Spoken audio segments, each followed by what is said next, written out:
Carta de Paulo aos Coríntios, capítulo 12. Vamos ler do 7 ao 10. Diz assim a palavra do Senhor: para impedir que eu me exaltasse por causa da grandeza dessas revelações, foi-me dado um espinho na carne, um mensageiro de Satanás, para me atormentar. 3 vezes roguei ao Senhor que o tirasse de mim, mas ele me disse: minha graça é suficiente para você, pois o meu poder se aperfeiçoa na fraqueza. Portanto, eu me gloriarei ainda mais alegremente em minhas fraquezas, para que o poder de Cristo repouse em mim. Por isso, por amor de Cristo, regozijo-me nas fraquezas, nos insultos, nas necessidades, nas perseguições, nas angústias, pois quando sou fraco, que sou forte. Pai amado, neste momento, Senhor, foi lida a Tua palavra diante da Tua igreja. Os Teus servos, Senhor, que estão em adoração neste momento, confiam, Senhor, e creem que o Senhor é aquele que fala, é aquele que auxilia, é aquele, Senhor, que toca corações e que nos orienta, Senhor, a ter uma vida cristã cada vez mais, Senhor, relevante. Nos conceda, Senhor, crescimento espiritual nesta noite. Nos conceda, Senhor, um coração aberto para compreender as verdades gloriosas do Evangelho de Jesus Cristo. Como nós precisamos, Senhor, entender os Teus planos e os Teus propósitos para a nossa vida. E é a Tua palavra que nos dá orientação. Então que ela alcance os corações desejosos, Senhor, de ouvir a voz do Senhor. Amém. Irmãos, quando você vai procurar emprego, isso já aconteceu comigo, acho que aconteceu com todos vocês, sempre o entrevistador faz aquela pergunta complicada. Todo entrevistador, na maioria das vezes, quando ele senta com você, ele vai fazer aquela pergunta espinhosa para você. Me fale das suas qualidades e dos seus defeitos. Falar das qualidades é fácil. Aí você fala 2, 3, e na hora de falar do defeito? Aí você começa a pensar assim: deixa eu ver a função que eu vou fazer nessa empresa, porque não pode ser um defeito que vai me atrapalhar no meu trabalho. Esse você não vai falar, porque você fica preocupado, né? Ah, poxa vida. Você vai procurar emprego de motorista. Aí você fala para a pessoa, fala assim: eu não gosto muito de respeitar a lei de trânsito. Não fala isso. Não é? Eu gosto de correr. Você também não vai falar isso. Você vai falar uma coisa que não tem nada a ver com o trabalho. Não é assim? Aí você vai procurar um defeito que não te comprometa. Porque não é fácil citar os defeitos. Ou então a gente pega uma qualidade e transforma ela em defeito, né? Eu sou perfeccionista. Não é? E joga ela no defeito. E a gente vai criando maneiras, porque realmente é difícil nós assumirmos as nossas fraquezas. É disso que eu vou falar hoje com vocês. Vocês já imaginaram, né, uma verdade que eu escutei de um professor e me marcou isso que ele falou. Agora as pessoas falam muito sobre isso, mas ele comentou assim: nunca fique triste quando te chamarem de inútil. Aí ele falou: puxa vida, porque parece que é um insulto chamar a pessoa de inútil. Eu sempre faço isso no início das aulas, quando eu estou na escola, eu falo para os alunos, eu falo que a filosofia é inútil para eles. Ele fala: então por que está na escola, né? É a primeira resposta que eles falam. E aí, tem um porquê. Se vocês perceberem, tudo que é útil é fora do objeto ao qual ele se refere. Vocês já observaram? Tudo que é útil está fora do objeto ao qual se refere. Eu vou dar um exemplo. O martelo. O martelo serve para quê? Martelar. Ele é útil quando ele martela. Se o martelo não martelar, você faz o quê? Joga fora. Porque ele não tem utilidade em si. Ele vale por aquilo que está fora dele. Se ele não martelar, joga-se fora. O inútil é aquele que vale por si. Ele não precisa de ter algo exterior a ele para ter valor. Isso é importante nós pensarmos nisso, porque existem coisas na vida que valem por elas mesmas. Eu posso citar uma para vocês: o Evangelho. O Evangelho vale por si. O Evangelho não vale pelo que ele proporciona, ele vale pelo que ele é. Jesus vale porque é Jesus. E não porque ele oferece coisas para nós, mas porque ele é Jesus. O valor, os maiores valores da vida, muitas vezes não tem utilidade fora delas. Eu vou citar uma coisa que eu amo. Eu amo sentar no meu sofá com a minha esposa e meu filho, e eu brigo com a minha esposa quando ela dorme, porque ela assiste menos que eu, para assistir alguma série ou algum filme. Não é isso? Fora dali tem utilidade? Fora do sofá, eu poderia... Aí a pessoa pensa: poxa, mas você podia estar lendo alguma coisa. Não é isso? mas tem valor. O valor está em sentar juntos, comer uma pipoca e assistir um filme ou uma série. O valor está no momento, ele não tem valor fora. O valor está ali. E é ali que vale. Fora daquilo, você está perdendo tempo, é inútil ficar fazendo isso. Realmente, fora daquilo, fora de lá não tem utilidade, mas tem valor em si. Nós precisamos, irmãos, guardar essa verdade na nossa vida, de que as coisas não precisam ser instrumentalizadas para ter algum tipo de valor. Ser cristão tem que valer por ser cristão. Nós temos que nos identificar com a nossa fé exatamente dentro do nosso ser. Isso acontece muito. Jovem tem dificuldade para entender isso, mas pessoas mais velhas não. Eu dei aula para jovens e adultos. E eu dei aula para senhores de 60 anos. A pergunta, quando nós perguntávamos para eles por que eles estavam estudando aos 60 anos, a resposta era igual para todos. Porque faltou essa parte da minha vida. Mas você vai usar isso no trabalho? Não sei. Eu já estou aposentado, pode ser que eu não use para nada. Mas eu não tive a oportunidade e para mim aprender tem valor. E quando os jovens iam? Quando eu perguntava para o jovem, por que você está aqui? Era batata a resposta. Porque eu não terminei o ensino médio e a empresa me obrigou a fazer. Ele até falava, faz rapidinho para acabar logo. Ele não estava preocupado em aprender, era só um instrumento. Olha, eu sou obrigado a passar por essa tortura aqui, senão a empresa me manda embora. Porque ela não deu o valor em si ao seu próprio aprendizado, à sua própria educação. Existem coisas, e para os senhores de idade, quando eu estudava, o valor para eles não era a utilidade da educação, era simplesmente a educação. Então, irmãos, na nossa vida, nós temos que aprender a valorizar as coisas por si mesmas. Na vida cristã, as coisas mais fracas são aquelas que Deus usa. Vocês já pensaram nisso? Aquilo que é mais fraco é o que Deus usa. Vocês já imaginaram, quando nós lemos um texto como esse aqui, o apóstolo Paulo se reunindo com a diretoria da Igreja Batista de Jardim Margem para uma vaga de pastor? A Igreja Batista de Jardim Margem está precisando de um pastor. O apóstolo Paulo vem aqui como candidato. Vocês imaginam o que ele iria dizer? Eu imagino algumas coisas. Ele ia falar assim, olha, primeiro, eu não tenho muita paciência com aqueles que largam as coisas e fazem pela metade. Isso era uma coisa que ele ia dizer. Outra coisa que ele ia dizer, né? Olha, geralmente eu sou perseguido. Parte da minha vida eu passei preso. Era o que ele ia dizer. Aí eu falei, qual foi a última igreja que você foi? Eu falei assim, olha, eu passei em tanta igreja que a igreja mais longa que eu fiquei foi 3 anos. Aí os irmãos já falaram, puxa vida, e agora? Não vai dar certo contratar o Paulo, logo ele sai. Não é isso? Não era isso que ele ia dizer? O apóstolo Paulo, irmãos, ele não tinha com ele essa ideia de ficar se auto-exaltando. Isso não fazia parte dele. Ou vocês acham que isso aqui Paulo não ia dizer? Paulo não ia dizer assim, olha, é um pastor, não é? Não, pastor. Dependendo do pastor que estava indo, ia usar outra frase, ia falar assim, olha, onde eu passo, as pessoas são curadas. Se o meu lenço pegar em alguém, é curado, é batata, é cura na hora. Isso é verdade. Onde o apóstolo Paulo muitas vezes passava, pessoas eram curadas. Mas não foi Paulo que disse isso. Quem disse isso foi Lucas. Foi outra pessoa dando testemunho de Paulo no livro de Atos. Não foi Paulo ele que disse. Quando Paulo vai falar dele, é nesse tom que ele fala. É nesse tom aqui. Quando ele fala em primeira pessoa, ele fala das suas fraquezas, ele fala do que ele precisa crescer, ele fala do quanto ele precisa aprender. Quando, na igreja de Corinto, um grupo de pessoas super espirituais, entre aspas, super apóstolos, os superstar da igreja, foram chegar lá na igreja de Corinto. A primeira coisa que eles fizeram, se opuseram a Paulo. A primeira coisa que eles se opuseram foi isso. E tentaram minar a autoridade do apóstolo. O apóstolo percebeu que a igreja estava correndo perigo de falsos ensinos e de pessoas que se dizem espirituais quando não são.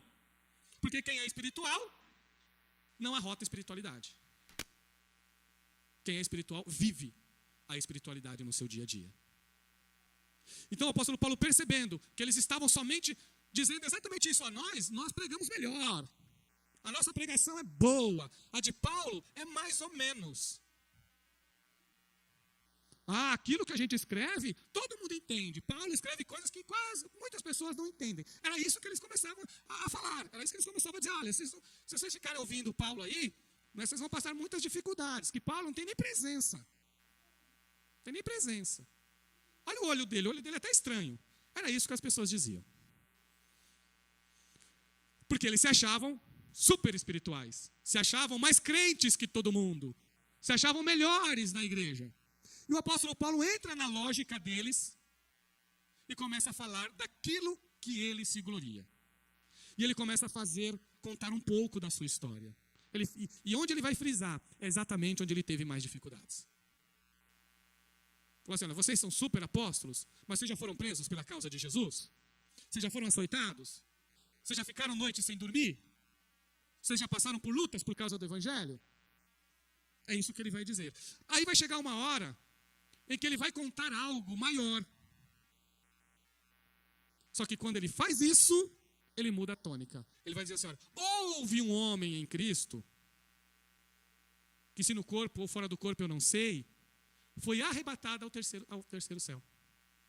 E ouviu coisas que aos homens não se devem, não é para falar. Quando ele vai falar de algo grandioso, ele fala em terceira pessoa. Ele está falando dele, mas ele toma todo um cuidado para não ficar se exaltando diante, inclusive dos seus opositores. Sabe quanto tempo ele demorou para contar isso? 14 anos. 14 anos. Ele nunca contou para ninguém a experiência grandiosa que ele teve com Deus. Mas quando foi necessário, diante de opositores, ele entrando na loucura, é o que ele diz, eu vou entrar na loucura deles. Eu vou entrar no jogo deles para defendê-lo, para se defender como apóstolo. Ele fez isso porque foi necessário. Mas aí ele conta, olha, Deus me mostrou coisas inefáveis aos homens contar. E nem eu sei explicar, nem a experiência, eu não sei explicar. E eu também não posso ficar contando tudo que eu ouvi. Tudo que eu ouvi. Mas aí depois ele conta que para que ele não se exaltasse. Se ele escreve isso na carta de 2 aos Coríntios, e ele fala que foi 14 anos antes, foi antes da primeira viagem missionária que ele teve essa experiência com Deus. Essa experiência arrebatadora. Foi antes da primeira carta que ele escreveu, antes da primeira viagem missionária. Provavelmente ele estava em Damasco ou em Antioquia, já servindo, sendo servo de Deus lá na igreja de Antioquia, a qual depois ele separou para ser missionário. Então, sabe o que ele vai dizer? Que para que fosse impedido que ele se exaltasse pelas grandezas dessas revelações, foi dado a Paulo um espinho na carne. Irmãos, Deus cuida de nós nas nossas fraquezas. Você não precisa ser super de nada. O mundo pode te achar inútil, foi o que eu disse aqui. O mundo, você parece inútil, não tem problema. Não tem problema. Você é um servo de Deus e o seu valor está em Cristo Jesus. E a verdade é essa. Quanto mais sinceros, mais fiéis nós somos, mais dificuldades nós passamos. Porque o Evangelho nos ensina a ser ovelha e não a ser lobo. E quanto mais ovelha você for, mais dificuldades você vai passar. Porque o mundo é feito de lobos. E a igreja não. A igreja é feita de ovelhas. E às vezes você passa por injúrias, às vezes você passa por insultos, mas a verdade, meus irmãos, é que quando nós somos fracos, mais graça Deus derrama em nós. Essa é a grande verdade do Evangelho. O apóstolo Paulo, antes de se converter, eu estava observando aqui, falei, será que o apóstolo Paulo, antes de se converter, era mais exaltado? Parece que sim. Porque sabe o que ele fala? Eu fui mais dedicado que todos os jovens. Ele diz isso na época que ele era fariseu. Ele fala que ele se orgulhava e se dedicava e era melhor que os outros. E quando ele se converte, Deus muda um pouco isso daí. Deus muda essa face dele. Primeiro ponto que eu quero passar para vocês. Olha o que ele diz. Foi-me dado um espinho na carne. Ele não procurou, ele não quis, ele não planejou, simplesmente foi-lhe dado. Quem foi que deu? Deus. Mas pastor, Deus que deu, foi Deus. Mas quem foi o instrumento? Satanás. Tem coisas que nós não sabemos explicar direito. Mas a Bíblia sempre deixou claro que soberano neste mundo é Deus. Nada acontece sem sua permissão. Foi dado a Paulo um espinho na carne. E tinha um propósito para Deus ter dado isso a ele. Para que ele não se exaltasse. Para que ele se mantivesse humilde. Um espinho na carne. Deus deu a ele. Irmãos, existe uma verdade da palavra de Deus. Existe uma verdade. Que todos nós, Paulo teve isso, irmãos, a vida inteira. A vida inteira. Pode ser que nós não tenhamos isso a vida inteira.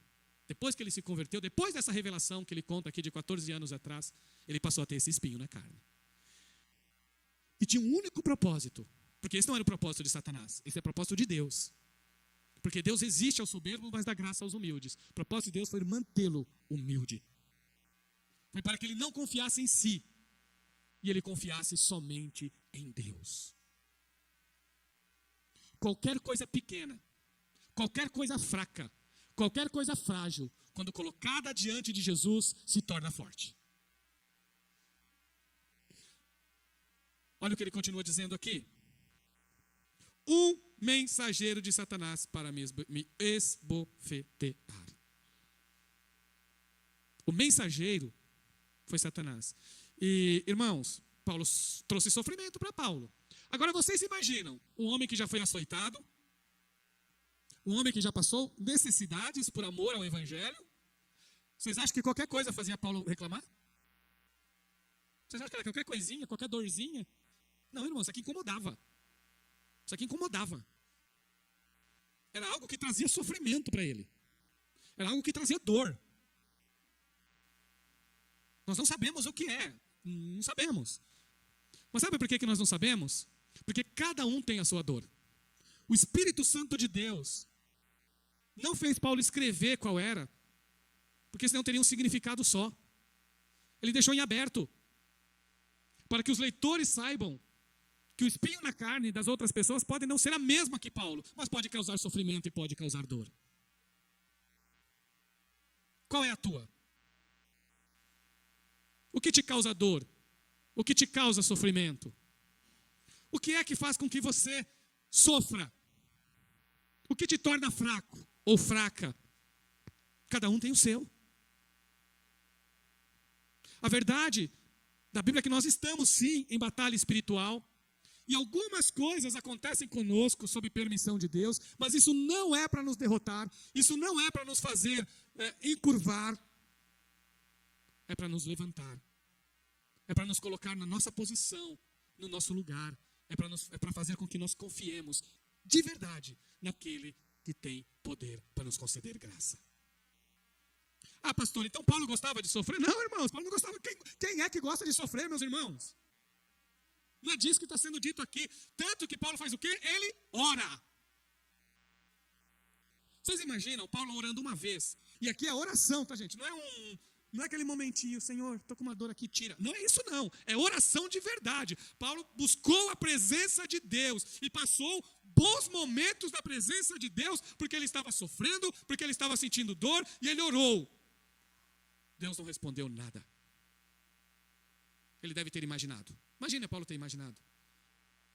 Deus sempre responde às minhas orações. O Espírito Santo sempre fala comigo. Me orienta. Talvez eu precise orar um pouco mais. Ele vai mais uma vez. E passa mais um momento. Diferente do primeiro. Um outro período. Passa mais uma vez e de forma mais fervorosa. Ele ora ao Senhor. E mais uma vez Deus não responde nada. Ele vai na terceira vez. E talvez, né, irmãos? Ele pode estar pensando, será que eu estou orando direito? Será que eu estou pedindo corretamente o que eu preciso? Então eu vou orar com mais fervor agora. E ele ora mais uma vez com fervor. Dedicado mesmo à oração. Aí na terceira Deus responde. Na terceira oração Deus responde. E a gente se pergunta assim, puxa vida, Deus é todo poderoso. E eu estou aqui sofrendo. Então qual será a resposta? Tirar minha dor, tirar meu sofrimento. Foi isso, ele orou nesse sentido, claro. Ele não orou. Quando Paulo orou, meus irmãos, ele orou como todos nós oramos. Senhor, me livra disso aqui.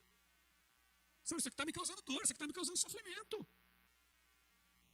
Jesus não orou assim no Getsemane? Pai, se for da tua vontade, passa de mim esse cálice. Ele orou 3 vezes também. Na terceira, Deus diz para Paulo assim: Paulo,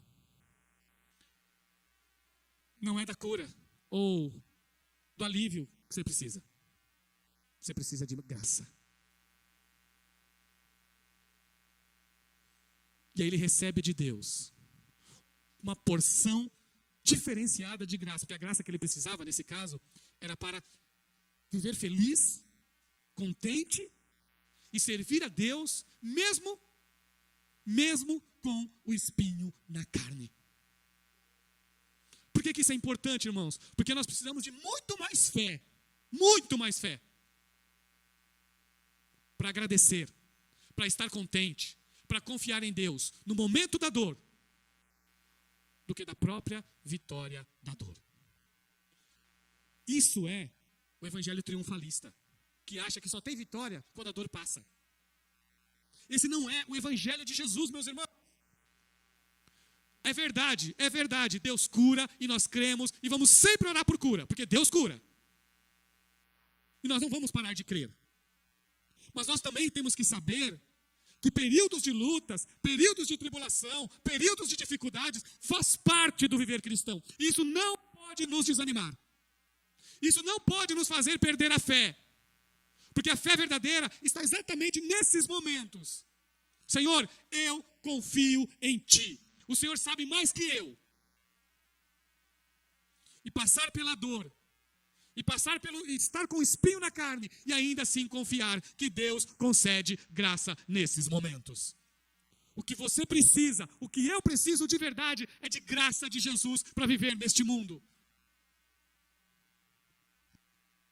3 vezes roguei ao Senhor que o tirasse de mim, mas Ele me disse: a minha graça é suficiente para você, porque o meu poder se aperfeiçoa na fraqueza.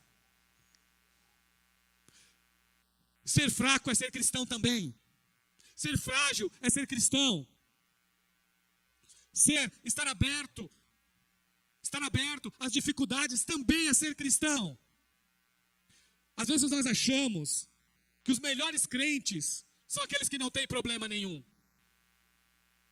Quando a verdade do evangelho diz: se você não tem problema nenhum, pode ser que também você não esteja incomodando ninguém ou nada. E nós estamos constantemente em batalhas espirituais. Paulo viveu anos, irmãos, com esse espinho na carne. Anos.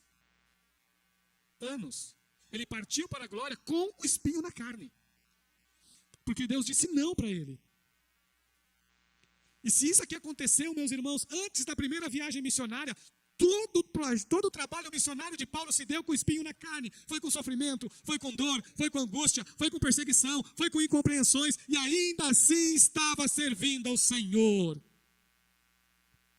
Porque tinha prioridades, existem prioridades na vida.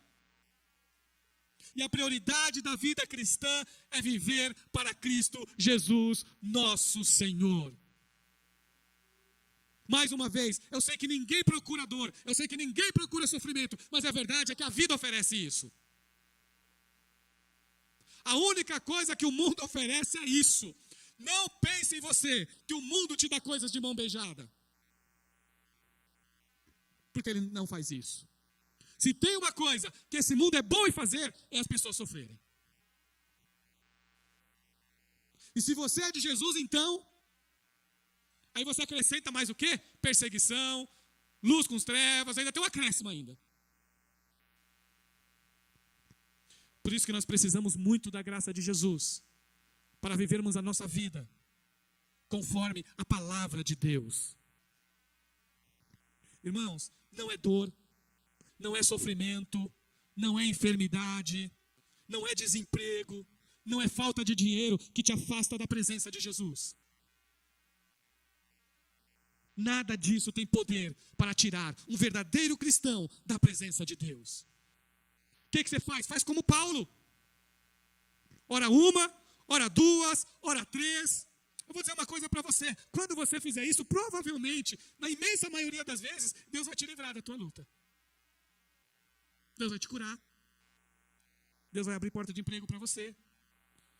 Ele vai resolver o seu problema financeiro. Você pode ter certeza disso.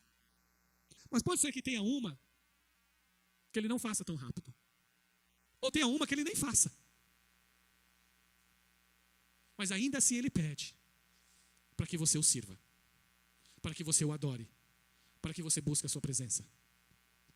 Quando nós ouvimos as histórias dos grandes pregadores, não pensem vocês que a vida deles eram vidas simples. Nós conhecemos o sucesso, nós conhecemos aquilo que ficou em evidência, mas no dia a dia deles foram pessoas de lutas também. Foram pessoas que enfrentaram dificuldades. É só você ler biografias. Leia biografias e vocês vão ver que todo grande servo de Deus também passou por grandes lutas, por grandes sofrimentos, mas confiaram em Deus. Não desistiram. Se mantiveram firmes na presença de Deus. É por isso que eles são inspirações para nós. William Carey, anos e anos servindo na Índia, meus irmãos, anos e anos servindo na Índia. Sua esposa faleceu, perdeu o filho, perdeu a esposa. Perdeu tudo, praticamente tudo. Teve momentos que para ele se alimentar, eles dependiam das doações dos indianos.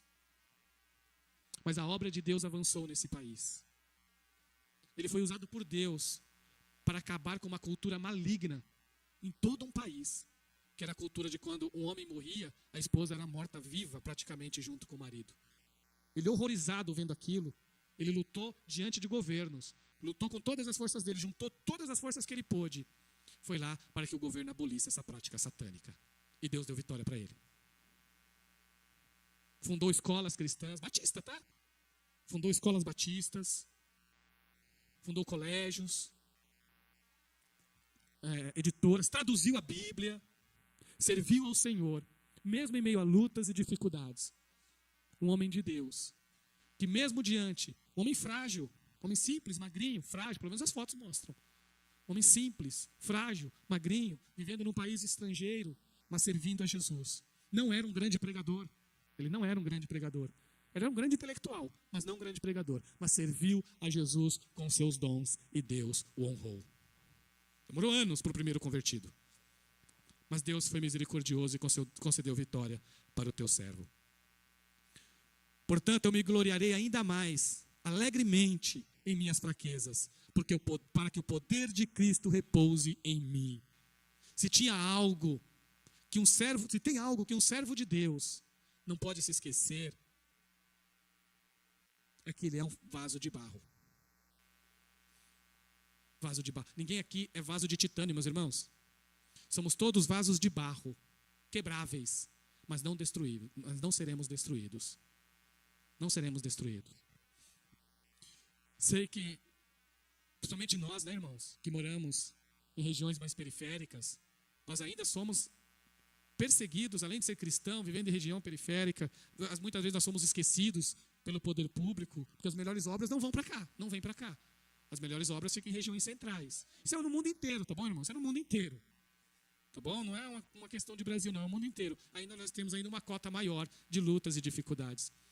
No Brasil, aqui em São Paulo, então, temos que andar horas para chegar no trabalho. Não é isso? Louvado seja Deus, pessoas que trabalham próximo. Agradeça a Deus quem trabalha próximo de casa. Porque a realidade nossa aqui é horas para chegar no trabalho. Essa é a realidade normal de milhões de paulistanos. Então o mundo oferece, irmãos, dificuldades, lutas, e nós temos que servir a Jesus mesmo assim.